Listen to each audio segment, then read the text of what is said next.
Sekarang kita memasuki babak baru, yaitu laporan arus kas. Mari kita kembali melihat studi kasus UMKM kopi kita. Sejauh ini, kopi kita sudah memiliki neraca dan laporan laba rugi. Namun, sang pemilik menyadari satu hal yang sangat krusial.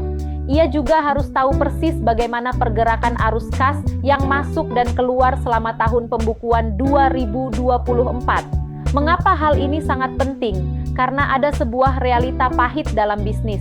Walaupun di atas kertas laporan laba rugi mencatatkan keuntungan yang besar, jika arus kasnya macet alias tidak ada uang tunai yang berputar, operasional usaha bisa terganggu, bahkan terancam bangkrut.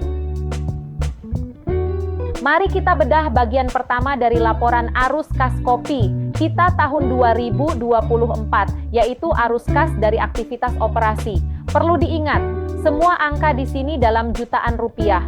Pertama, mari kita hitung arus uang masuk. Ada penerimaan dari penjualan tunai sebesar 250 juta rupiah, ditambah pelunasan piutang usaha sebesar 40 juta rupiah. Selanjutnya, mari beralih ke arus uang keluar. Perusahaan melakukan pembayaran kepada supplier sebesar 150 juta rupiah, membayar gaji karyawan 40 juta, serta melunasi sewa dan utilitas sebesar 30 juta. Setelah uang masuk dikurangi uang keluar, hasilnya sangat menggembirakan. Arus kas bersih dari operasinya bernilai positif, yakni 70 juta rupiah. Mari kita lanjutkan ke komponen kedua dan ketiga dari laporan arus kas, yaitu aktivitas investasi dan pendanaan. Pada bagian investasi, kopi kita mengeluarkan dana sebesar 50 juta rupiah untuk membeli mesin kopi baru. Namun, ada pemasukan 10 juta rupiah dari penjualan peralatan lama. Hasilnya, arus kas bersih dari investasi bernilai minus 40 juta rupiah.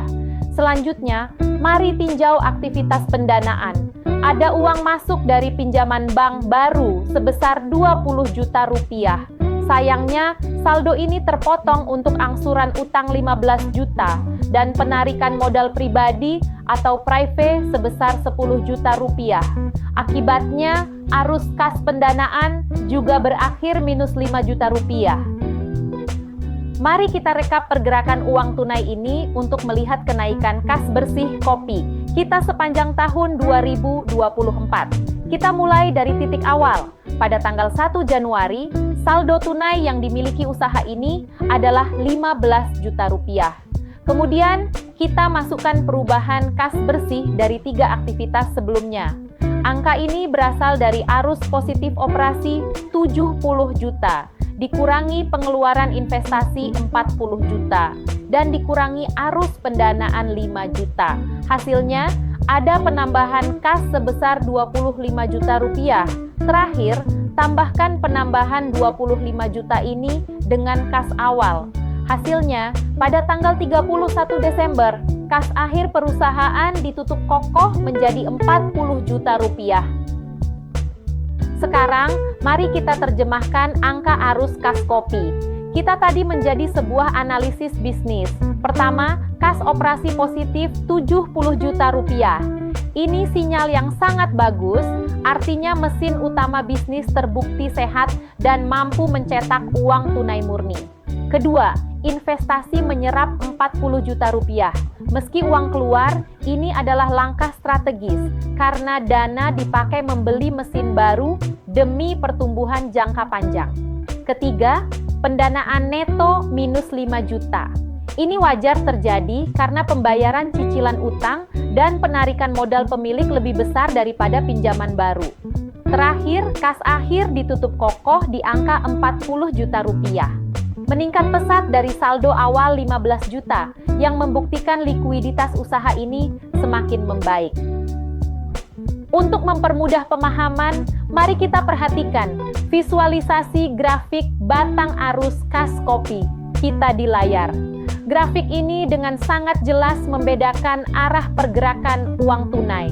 Batang pertama di paling atas, yaitu operasi, menjorok jauh ke sisi kanan pada angka positif 70 juta rupiah.